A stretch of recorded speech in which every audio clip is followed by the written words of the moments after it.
Hero, जो कभी दुनिया की रक्षा करने वाला हीरो था, अब एक बेरहम विलेन बन गया है और मासूम लड़कियों को भी मार डालता है। अपने प्यारे साथी की हत्या देखकर डीमन किंग हीरो पर हीरो बनने के लायक नहीं होने का इल्जाम लगाता है।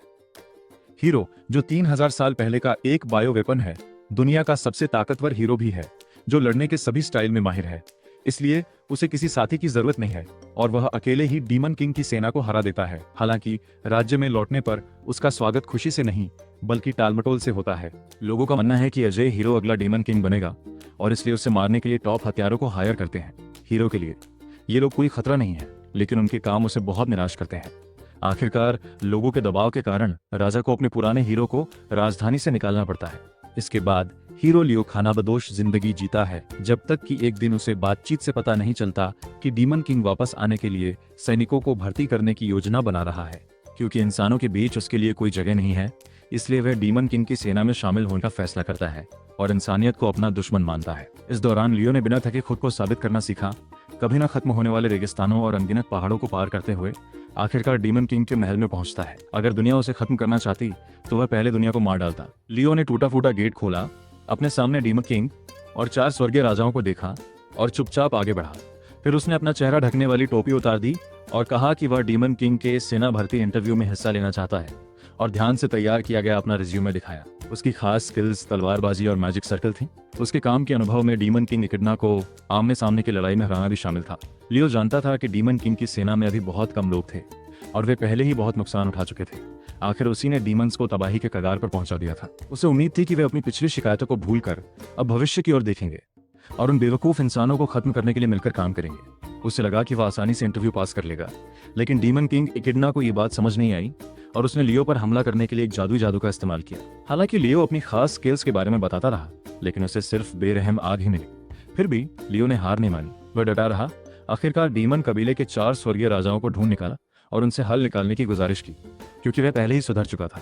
लेकिन यह डीमन किंग का आदेश था और 4 स्वर्गीय राजा उसके मातहत होने के नाते उसकी बात नहीं मान सकते थे। ये देखकर लियो ने फिर से वॉलंटियर करने का फैसला किया, ताकि उन्हें दिखा सके कि एक हीरो असल में कितना मजबूत होता है।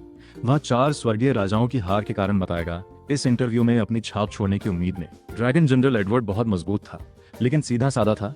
उसे आमने सामने की लड़ाई पसंद थी और उसमें जादू की स्किल्स की कमी थी। शैडोलेस जनरल के पास सुपर ह्यूमन स्पीड थी और वह किसी को भी मार सकता था, लेकिन उसका डिफेंस कमजोर था। एक खतरनाक रेंज वाला मन किया हुआ जादू उसे हरा सकता था। अचानक नुकसान पहुंचाने वाली ताकत बहुत ज्यादा थी, जिससे शहर की इमारतों पर असर पड़ा। तीसरा दुश्मन बीस्ट जनरल लिली थी, जिसे लियो ने उसकी नादानी की वजह से आसानी से बेहोश कर दिया। लियो बहुत हैरानी हुई, क्योंकि लिली की जाति के लिए दूसरे लिंग के एक ताकतवर सदस्य से हारने का मतलब था अपने प्यार से मिलना। बचा हुआ दुश्मन सबसे ताकतवर डेमन था। सक्यूबस के पास बहुत ज्यादा जादुई ताकत थी और वो पुराने मना किए गए मंत्रों में माहिर था। लियो ने एक सीलिंग स्पेल का इस्तेमाल किया, जो दोस्त और दुश्मन दोनों पर लागू होता था, जिससे कोई भी इलाके में अपना जादू नहीं चला पाता था और उन्हें आमने सामने लड़ने के लिए मजबूर होना पड़ता था। सक्यूबस सिर्फ 2 मिनट बाद जमीन पर गिर गया। हीरो लियो के अपनी सर्विस देने के बाद 4 स्वर्गीय राजाओं ने पूछा कि उसने इंसानियत को धोखा क्यों दिया और अपने पुराने दुश्मन के साथ क्यों मिल गया। लियो के दुखद अतीत के बारे में जानकर 4 स्वर्गीय राजाओं को उससे बहुत हमदर्दी हुई और उन्होंने डेमन किंग की जानकारी के बिना चुपके से हीरो की नौकरी के लिए अप्लाई करने का फैसला किया। हालांकि लियो को अपने 1 महीने के ट्रायल पीरियड के दौरान नतीजे दिखाने थे। अगले दिन अपना एनर्जेटिक वर्क एथिक दिखाने के लिए लियो सुबह सुबह सक्यूबस के कमरे में गया। सक्यूबस को अभी भी बिस्तर पर देखकर लियो ने डेमन किंग की आवाज की नकल करने के लिए मैजिक का इस्तेमाल किया और हाल के काम की प्रोग्रेस के बारे में पूछा। डेमन किंग को खुद को बुलाते हुए सुनकर सक्यूबस चौंक कर जाग गई और बताया कि काम का बोझ बहुत ज्यादा है, लेकिन वह उस दिन इंटरव्यू लिस्ट पूरी करेगी। फिर उसने घबराकर ऊपर देखा। उसे पता नहीं था कि लियो उसके सामने खड़ा है। गुस्से में सक्यूबस ने बिना कुछ कहे अपनी आइस डेमन फायर छोड़ दी। डेमन किंग का महल जोर से कांप उठा। डेमन किंग इकिडना ने इसे दुश्मन का हमला समझा, लेकिन खिड़की खोलने पर उसे पता चला कि शोर सक्यूबस के कमरे से आ रहा था। शांत होने के बाद सक्यूबस और भी गुस्से में थी। लियो के आने से डेमन रेस को भारी नुकसान हुआ था और अब डेमन किंग जल्दी से फिर से बनाना चाहता था। डेमन किंग की उम्मीदों पर खरा उतरने के लिए सक्यूबस ने बिना सोए और खाना खाए बिना बहुत मेहनत की, जब तक कि वह ज्यादा काम से लगभग गिर नहीं गई। उसके आइस स्पीयर की ताकत अब बहुत कम हो गई थी। लियो ने खुद को दिलासा दिया, खुद से कहा कि वह मदद करने के लिए है और उम्मीद की कि सक्यूबस ज्यादा फ्रेंडली होगी। फिर दोनों ने बचा हुआ काम निपटाना शुरू किया। लियो ने अपने हाथ में लिस्ट देखी और शिकायत की कि बहुत सारे काम हैं। सक्यूबस को लगता था कि उसके सबॉर्डिनेट इन कामों को पूरा करने में मुश्किल महसूस करेंगे। लियो ने लिस्ट के आखिरी आइटम की ओर इशारा किया डीमन किंग के महल के इक्विपमेंट को मैजिक से भरना। असल में सिर्फ मैन्युफैक्चरर ही मैजिक दे सकता था, किसी और का मैजिक इक्विपमेंट को खराब कर देगा। हालांकि लियो इस काम को पूरा करने के लिए सक्यूबस के मैजिक वेवलेंथ के साथ कोऑर्डिनेट और नकल कर सकता था। लियो को पूरा कॉन्फिडेंस था, उसने कहा कि वह सिर्फ 2.5 घंटे में काम खत्म कर सकता है, लेकिन सक्यूबस को नहीं लगा कि वह ऐसा कर सकता है। फिर हीरो ने अपने रूप को छिपाने के लिए काले जादू का इस्तेमाल किया और 4 स्वर्गीय राजाओं में से एक की मदद से वह चला गया। सिर्फ आधे घंटे बाद लियो अपने ऑफिस लौट आया और दावा किया कि उसने काम पूरा कर लिया है।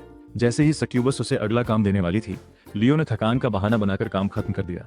यहाँ तक कि सक्यूबस को देखने के लिए अपनी शैतानी आंख भी बुला ली। क्योंकि इससे उसके काम पर कोई असर नहीं पड़ा, इसलिए सक्यूबस को उसे डांटना बुरा लगा। एक और घंटा तेजी से बीत गया और लियो फिर भी उठने को तैयार नहीं हुआ। यहाँ तक कि उसने खुद पर ग्रेविटी मैजिक भी किया। सक्यूबस पूरी तरह टूट गई। उसके जैसा आलसी आदमी डेमन किंग की सेना के लिए बेकार था, इसलिए उसने उसे सबक सिखाने का फैसला किया। अचानक दरवाजे के बाहर कदमों की आहट सुनाई दी और सक्यूबस के पास अपना जादू वापस लेने के अलावा कोई चारा नहीं था। लियो भी अपने ब्लैक नाइट रूप में वापस आ गया। एक सफेद बालों वाली लड़की उनकी ओर बढ़ी, फिर उसने अपना हार उतार दिया। पता चला कि लियो ने खुद अपनी जादुई शक्ति को फिर से नहीं भरा था। इसके बजाय वह शहर की वर्कशॉप में एमेथिस्ट खरीदने गया और उसमें सक्यूबस जैसी जादुई वेवलेंथ डाल दी, जिससे पहनने वाला डिवाइस का जादू फिर से भर सके।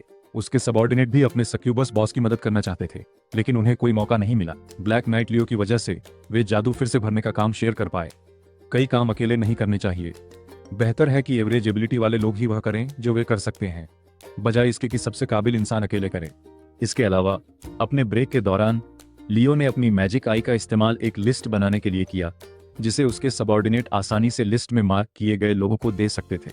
तब से सक्यूबस ने लियो को नए सम्मान से देखा और अपने पिछले बर्ताव के लिए माफी मांगी। अगला काम ड्रैगन किंग तक सप्लाई पहुंचाना था, क्योंकि शहर का खाना और सप्लाई कम हो रही थी और यह मिशन बिल्कुल ही फेल नहीं हो सकता था। लियो को बीस्ट जनरल लिली को सुपरवाइज करने का काम सौंपा गया था। सच में भोली लिली ने सब गड़बड़ कर दिया। हालांकि वह मेहनती थी, लेकिन उसके तरीके गलत थे, जिससे इस रफ्तार से सप्लाई ट्रांसपोर्ट नामुमकिन हो गया था। लियो को पता चला कि न सिर्फ एक टेलीपोर्टेशन पोर्टल था, बल्कि काफी सबऑर्डिनेट भी थे। अपनी अपनी ताकत का इस्तेमाल करके वे एक दिन में मिशन पूरा कर सकते थे, लेकिन लिली बहुत भोली थी। अचानक एक सबऑर्डिनेट ने ब्लैक नाइट की पहचान पर सवाल उठाया और लिली ने लगभग बता ही दिया कि वह हीरो है। किस्मत से लियो ने जल्दी से उसका मुंह बंद कर दिया।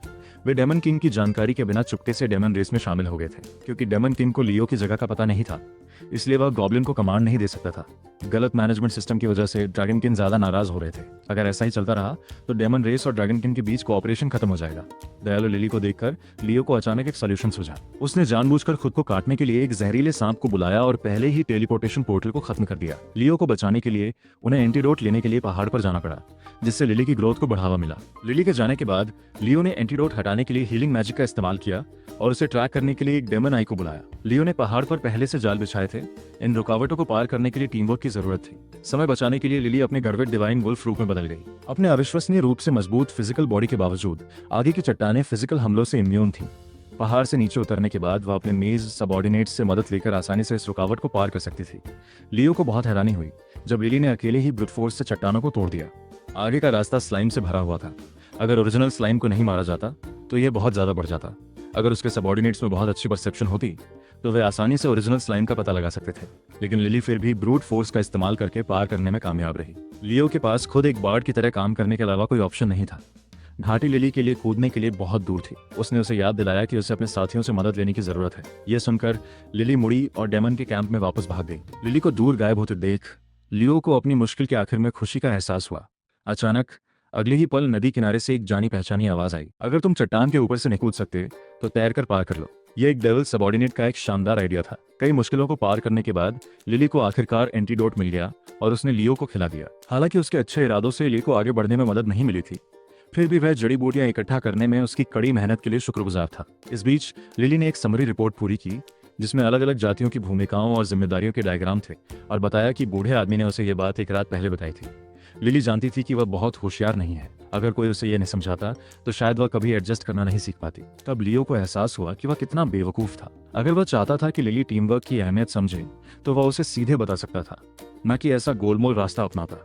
लियो के हाल के शानदार काम की वजह से डीमन किंग इस बेहतरीन सबऑर्डिनेट से मिलना चाहता था। लियो घबराते हुए डीमन किंग के ऑफिस पहुंचा, लेकिन उसे हैरानी हुई कि डीमन किंग ने उसे हीरो के तौर पर पहचाना ही नहीं और उसका गर्मजोशी से स्वागत भी किया। लियो पहली बार डीमन किंग का यह प्यारा पहलू देख रहा था, लेकिन फिर भी वह जल्दी से निकलने का बहाना ढूंढना चाहता था, नहीं तो देर सवेर उसकी पहचान सामने आ जाती।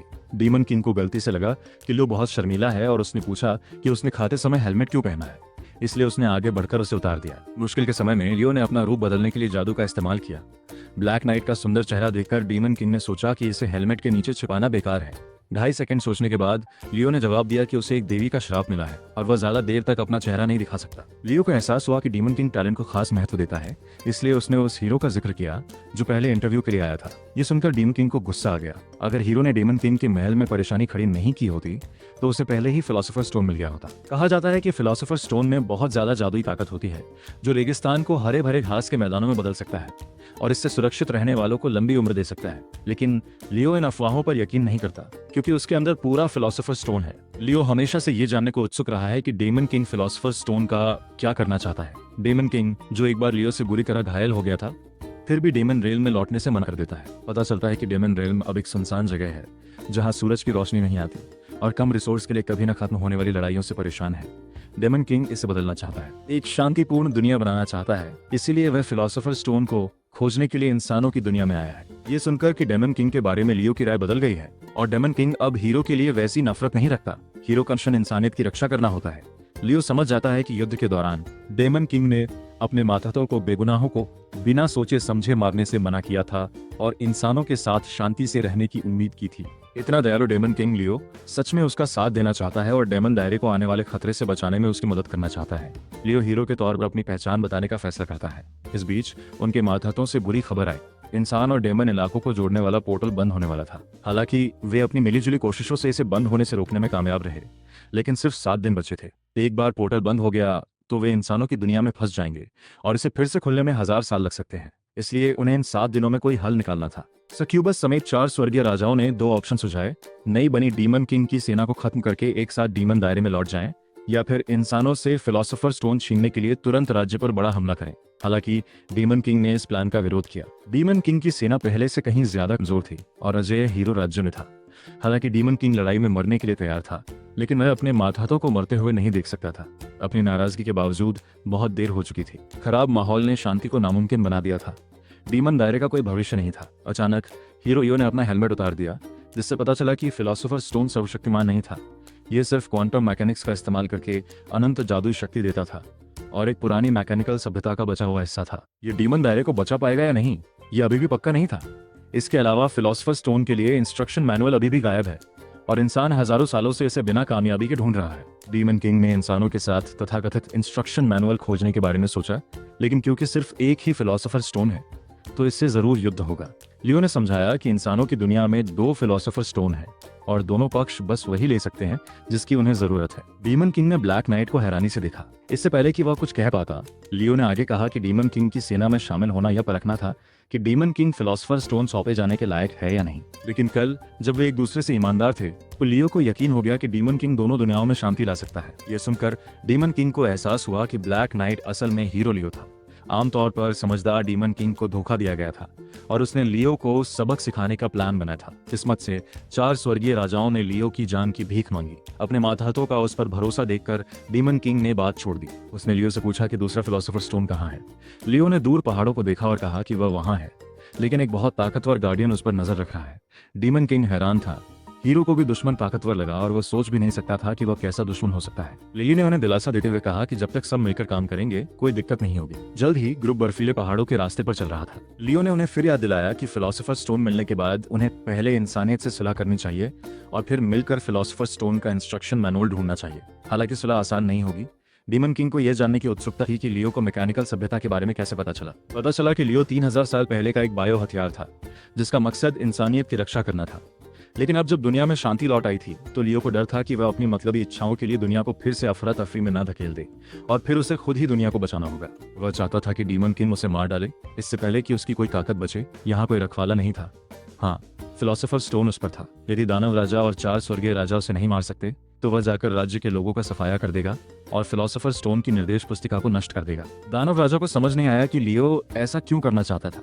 ये पता चला कि नायक मानवता की रक्षा के लिए जीता था। यदि वह मानवता की रक्षा नहीं कर सकता तो वह अपने अस्तित्व का कारण खो देगा। यदि मानवता को अब नायकों की आवश्यकता नहीं है तो वह उन्हें फिर से नायकों की आवश्यकता महसूस कराने के लिए कुछ भी करेगा, दुनिया को नष्ट करने की कीमत पर भी।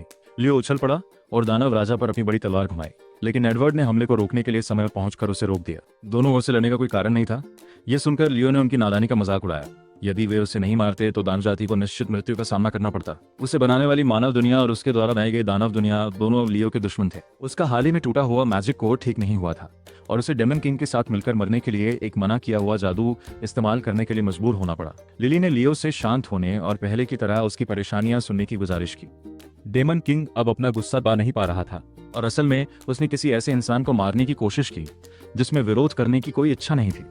यह किसी हीरो का बर्ताव नहीं था। डेमन किंग और डेमन जनरल के मिलजुले हमले के बावजूद लियो को कोई नुकसान नहीं हुआ। जनरल एडवर्ड ने अपने ड्रैगन रूप में अपने दोस्त को भटकने से रोकने की कसम खाई, ये जानते हुए कि वो उसका सबसे अच्छा दोस्त है। हालांकि उसके ताकतवर हमले को आसानी से रोक दिया गया। उसके बाद बर्फ और आग के जादू का इस्तेमाल किया गया। एडवर्ड के कीमती ड्रैगन स्केल्स भी बिल्कुल उल्टे जादू के सामने बेबस थे और उसे सैकड़ों मीटर दूर फेंक दिया गया। जनरल शैडोलेस ने बीच बचाव करने की कोशिश की, ये जानते हुए कि लियो दुनिया से नफरत नहीं करता या इंसानों को मारना नहीं चाहता, लेकिन लियो ने उसे मौका नहीं दिया। लियो ने जनरल शैडोलेस को फ्रीज करने के लिए एक ultra low temperature automatic counter attack का इस्तेमाल किया। डेमन किंग ने 4 हेवनली किंग्स को एक एक करके गिरते हुए देखकर पीढ़ियों से चले आ रहे एक मना किए गए जादू का इस्तेमाल करने का प्लान बनाया। सक्यूबस समय खरीदने के लिए अकेला रह गया, लेकिन लियो ने उसे जल्दी और आसानी से हरा दिया। इस बीच डेमन किंग ने मैजिक सर्कल पूरा किया। हीरो की सारी मैजिक पावर की कीमत पर उसकी काबिलियत को कुछ समय के लिए सील कर दिया। लियो आसानी से बच सकता था, लेकिन उसने ऐसा नहीं किया। 3000 साल की अकेली जिंदगी आखिरकार खत्म हो सकती थी। डेमन किंग ये जानकर हैरान रह गया कि हीरो का नाम लियो था, क्योंकि पीढ़ियों से चले आ रहे मना किए गए जादू को सीलिंग लियो कहा जाता था। हीरो जिसने लगातार डेमन किंग्स के खिलाफ लड़ाई लड़ी, वो उससे पहले यह अकेला बायो हथियार था जिसने न सिर्फ अपने साथी खो दिए थे, बल्कि मौत चुनने के लिए भी कोई जगह नहीं थी। फिर भी अकेले इंसानियत की रक्षा की। अगर अपनी जान लेना हीरो की इच्छा थी तो उसे ये पूरी करने दो। 4 हेवनली किंग्स ने अपने सबसे जोरदार हमले किए और आखिरकार उस बेबस हीरो को हरा दिया, लेकिन डेमन किंग ने अपना फिलोसोफर स्टोन नहीं लिया।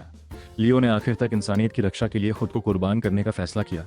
उसे डर था कि कहीं वह अपना दिमाग खो न दे। वह एक सच्चा हीरो था। डीमन किंग ने उससे कहा कि वह खुद को संभाले, डीमन किंग की सेना में शामिल हो जाए और इंसानों और डीमन के बीच शांति कायम करने वाला बने। एडवर्ड मान गया। लियो ने शांत और संयत शैडोज जनरल को देखा, लेकिन उसे यह भी उम्मीद थी कि लियो जिंदा रह सकता है। लड़ाई के दौरान उसकी आंखों के भाव से यह साफ था कि वह हमेशा जिंदा रहना चाहता था, लेकिन लियो को डर था कि दुनिया की रक्षा करने की उसकी इच्छा उसे बिगाड़ देगी। इस आदेश का पालन करने के लिए वह अनजाने में इंसानियत को संकट में डाल सकता था। सक्यूबस ने उसे याद दिलाया कि उसे बस अपनी पक्की इच्छा का इस्तेमाल करके इंसानियत की रक्षा के आदेश को